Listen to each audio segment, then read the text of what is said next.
Malaysian નેવીના 2 helicopter હવામાં ટકરાયા, 10 crew મેમ્બર્સના મોત, parade rehearsal દરમિયાન અકસ્માત. એક હેલિકોપ્ટર સ્વિમિંગ પુલમાં અને બીજું સ્ટેડિયમમાં પડ્યું. મંગળવારે મલેશિયામાં નેવીના 2 હેલિકોપ્ટર આકાશમાં ટકરાયા હતા. અકસ્માતમાં 10ના મોત થયા છે. મલેશિયન નેવીએ જણાવ્યું કે રોયલ મલેશિયન નેવી પરેડના રિહર્સલ દરમિયાન આ અકસ્માત થયો હતો. મલેશિયાની નેવીએ કહ્યું કે માર્યા ગયેલા તમામ નેવી ક્રૂ મેમ્બર્સ હતા. બીબીસી ન્યૂઝ અનુસાર મંગળવારે સવારે 9:30 વાગ્યે પેરાકમાં લુમુત નેવલ બેઝ પર આ અકસ્માત થયો હતો. તમામ મૃતદેહોને લુમુત આર્મી બેઝની હોસ્પિટલમાં ખસેડવામાં આવ્યા છે, જ્યાં તેમની ઓળખ કરવામાં આવશે.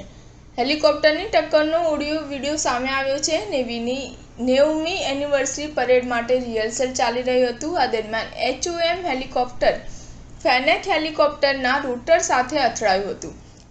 હેલિકોપ્ટરની ટક્કરનો વિડીયો સોશિયલ મીડિયા પર વાયરલ થઈ રહ્યો છે. મલેશિયન ફ્રી પ્રેસના રિપોર્ટ અનુસાર નેવીની 90મી એનિવર્સરી પરેડ માટે રિહર્સલ ચાલી રહ્યું હતું. સ્ટાર ન્યૂઝ 7 હંમેશા સચ્ચાઈની સાથે.